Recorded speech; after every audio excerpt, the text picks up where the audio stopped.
Morning. That was quite a good turn to the camera that you did that way.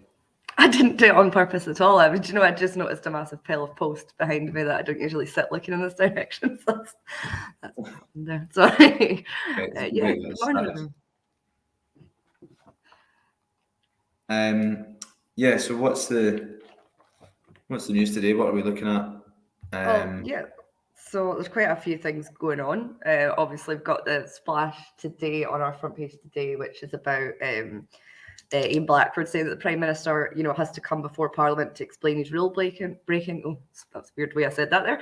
Rule breaking, obviously, because the Met investigation is now concluded. We're expecting the Sugray report out this week at some point, I believe, and we're also expecting there to be photographs of the partying in there, which could be quite interesting to see what we actually get from it, now that everything's done, wrapped up, and going on. And obviously, if you think back to last week when it came out, I think there was 126 fixed penalty notices in total, and the majority of them went to like junior kind of ministerial posts and like juniors in down the street and women, unsurprisingly. So I think there was a lot of talk of like, the higher ups that have the ability to lawyer up and to kind of bring people into that sort of got off scot-free, whereas the people who are, a bit lower down and kind of are more truthful about what happened kind of seem to have taken the brunt of it. So I guess a lot of that will come out in the Sugray report because we'll get to see the kind of details of it instead of the skimming over the top. And I think the photographs of it as well will probably add to how damning it is likely to be. I think when you can actually see the situations where the rules were broken, I think it will make people understand the significance of it a little bit more, and maybe the sort of arguments that we've seen from people so far, like defending Boris Johnson, saying, well, it was just a slice of cake between meetings and things like that, we might actually see that, was not the case.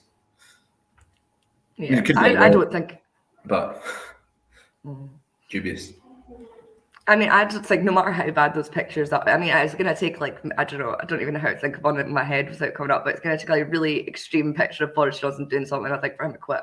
So, I mean, it's not going to, I mean, we thought, what if everybody was predicting maybe he'll go after the huge losses at the local elections? That hasn't happened. Like every single time we think maybe he's going to go now, he just clings on. So, it's really going to have to be something incredibly damning and incredibly personal to him in order for him, like Boris Johnson, to stand down, I think. So just a kind of waiting game to see what's in it, really. It'll be quite exciting because I remember when we were waiting for the actual Sugray report and it dropped and it was like not even 12 pages long and it was like really redacted. There was barely anything in it. So it'll be a joy to actually see the full thing, I think, to see what's in it after all this time as well. Yeah, and so the other big news today is that ScotRail services are on their new incredibly reduced timetable. More than 700 services cut across the country. I know there was talk about us maybe going out and speaking to some people on the street about this today. I can't imagine that anyone's particularly pleased about it. Yeah, it's definitely a rough one. I mean, it's just so many services that are being cut, particularly like early in the morning and stuff like that. For my like area anyway, going into town, it's the really early ones that are kind of going to be a problem, I think. But yeah, I seen Jenny Gilruth was speaking on LBC this morning, basically again encouraging like the rail union and ScotRail to come to the table for negotiations. So I think there's a little bit of a stalemate kind of going on there at the moment, which is obviously why the services have been cut. But it's strange that Scottish Government don't have more power in this situation because they've obviously nationalised ScotRail, but it's ScotRail that aren't at the negotiating table, and they don't seem to. I mean, they've kind of been making pleas. Richard Lockhead over the weekend as well was telling them to go back around the negotiating table, but they have like quite a lot of autonomy, it seems, to walk away from those discussions. I mean, I think obviously the corporate structure is still in place, even though it's been nationalised. So, those people are still in the jobs, but yeah, I'm not entirely sure either. But yeah, it's going to roll on for a while, this one, I think, and definitely going to have an impact on people, on getting to work now that we're all out of our house and not working from home anymore, or like, well, I am today, but not all the time. A lot of us are back to work. Going to offices and stuff, like it's the worst time for it to happen almost when we're kind of getting into summer. People are starting to want to go for little day breaks and things like that.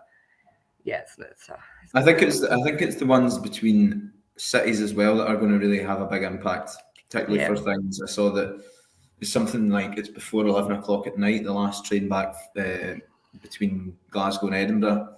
So, for instance, if you were going to a gig in Edinburgh or a gig in Glasgow or something, and you were on your way back, you're not going to have that option.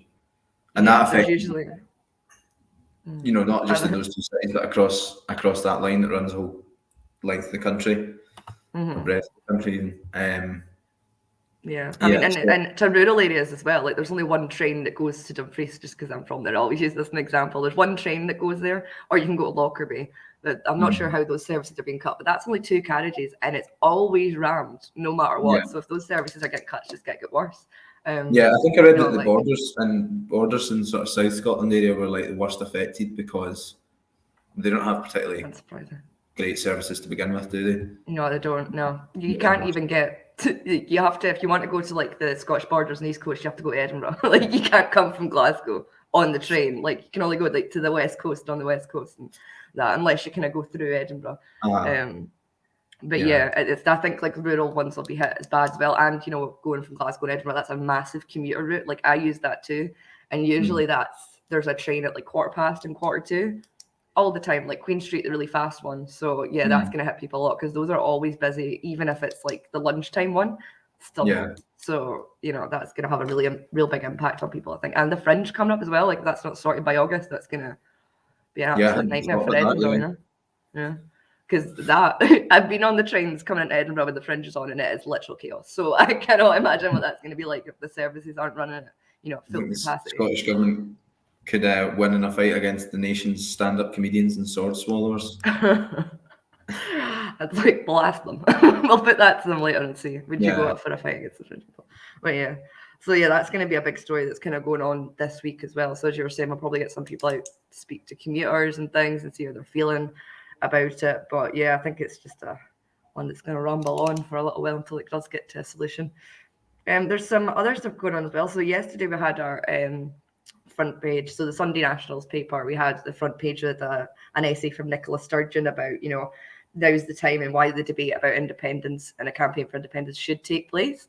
And also, she becomes the longest serving First Minister on Wednesday. So I've got the dates written down just here for anybody who's incredibly curious like I am. So Alex Salmond served started on the 17th of May 2007, and he left the job on the 18th of November 2014. So he served 2,742 days.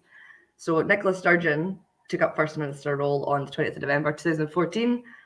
And then on Wednesday, 25th of May 2002, she will move one day ahead of Alex Salmond to 2,743 days. So it's like there's a literal, so they'll both be even tomorrow, and then Nicola Sturgeon will take over, which is a bit of a shame that she's got COVID at the moment, so she can't even really celebrate the fact that she's made this milestone. How many years is that then?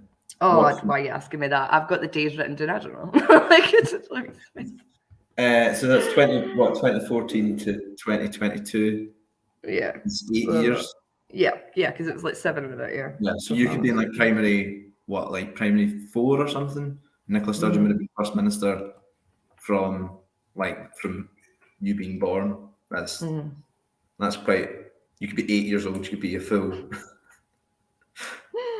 Oh, you're like asking me that. Yeah, 7.5 years. I did quick maths. It's 7.5 years. So I mean that's the entirety of somebody's somebody going into first year and then coming out as a 6th year. Sturgeon's been there the whole time, for like their whole thing as well. So it'll be really interesting to see there's a lot of pieces about I've seen already, reviewing our time as First Minister and stuff. Obviously that interview we've got with her is talking about why the independence debate should take place. And also notice she said that the prospectus for the white papers will be out pretty soon. So they're obviously, we know they've had meetings and planning and stuff like that, and that's been going on, like SPADs, and people have been assigned to it, civil servants. So hopefully that'll be in the pipeline soon. We can get some more details about that. But you can tell they're definitely working on it now. At least we're getting closer to actually having a pretty good case, hopefully, on the cards as well. So it's really interesting, especially considering that Nicola Sturgeon is the first female First Minister. She's had a lot of kind of historic moments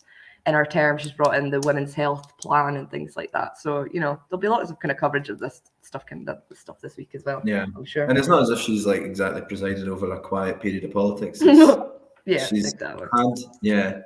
a lot of big moments over the years. And yeah, on Sunday's front page as well, was interesting, kind of the reaction that it generated, in terms of people saying that it wasn't the time for independence for IndyRef2 and, you know, that sort of stuff. I think it'd be interesting to see, yeah, how it kind of goes ahead as an argument, and where we're at with it once the various documents are published, putting out the case for it. But yeah. Yeah, I do think it'll be interesting because I was a student back in 2014, so like I did sort of cover the IndyRef, but like not like as a real journalist. It was for college, right? So like I remember like a lot of the stuff that went on. I remember the campaign, and I just know that it's going to be so different this time, particularly with energy and like energy bills and stuff like that. It's not going to be all focused on oil and how that's our Scotland's oil, like, you know, that was a big old SNP slogan. Yeah. It's going to move over to like renewables and green energy and things like that, and there's going to be a lot of differences. So I think that's the main thing that I'd be keen to read the prospectus, just as a personal perspective, to see what the differences are between, you know, there and the big Scotland's Future, which I have actually got to my right from last time. The big. Do you think it'll be easier ground for them to campaign on if the yes side can sort of position themselves as the greener side of the argument? Do you think that would, I think that would play to their strengths quite a lot. Yeah, I think the Greens and the SNP are, as far as I'm aware, going to run a joint yes campaign. So they're going to be in the same kind of policy areas. Like I've spoke to Patrick Harvey about this before, and he said that energy is going to be one of the big ones. And obviously you see from the rhetoric of Sturgeon recently, there's Cambo and all that kind of stuff, and then saying that, you know, renewables is the future. So yeah, I do think it's going to be like the campaign will be for like a kind of green independent Scotland, like a lot more environmentally friendly. That climate change stuff is going to be weaved into it, because I think like the public are also more aware of it after COP26.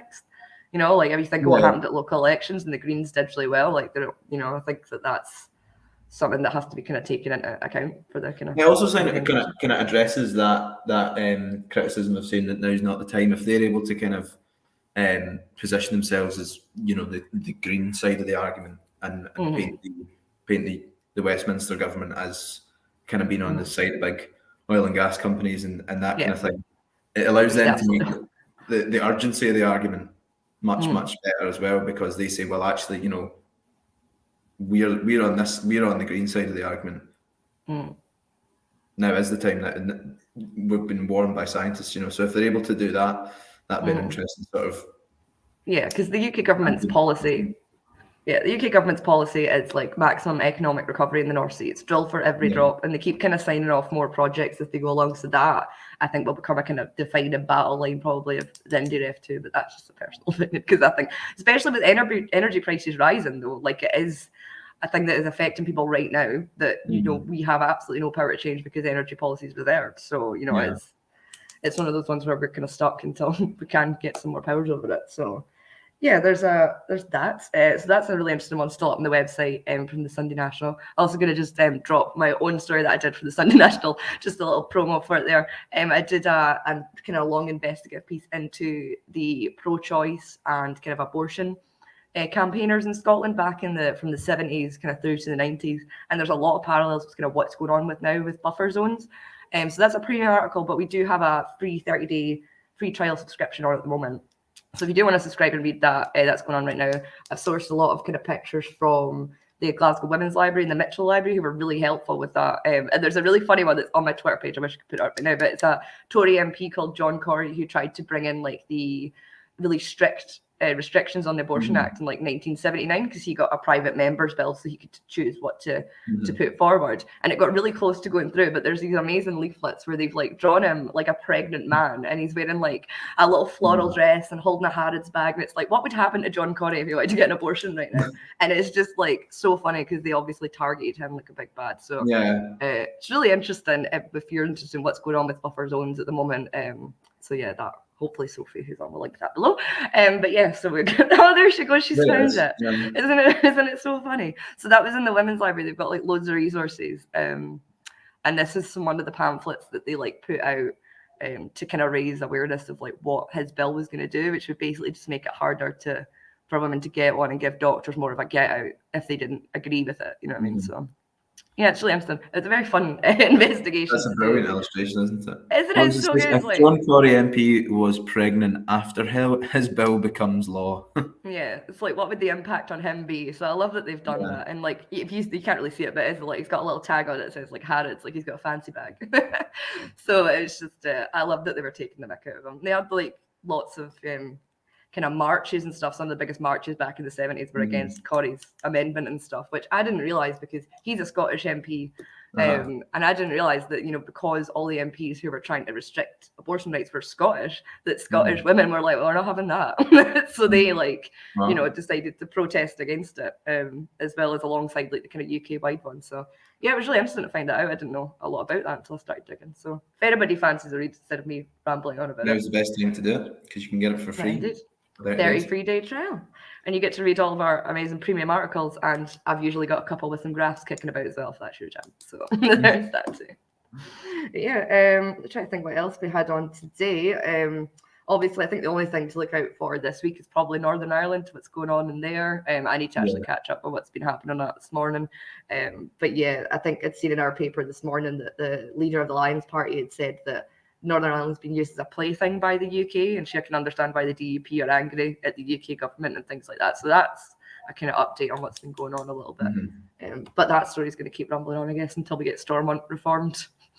Whenever that is. Who knows? But yeah, that's an interesting one to keep on. But I think that's everything from us at the moment, isn't it? Yeah. Okay. Well, thanks for joining us. Thank you for joining us, everyone. We'll see you later in the week. Yeah.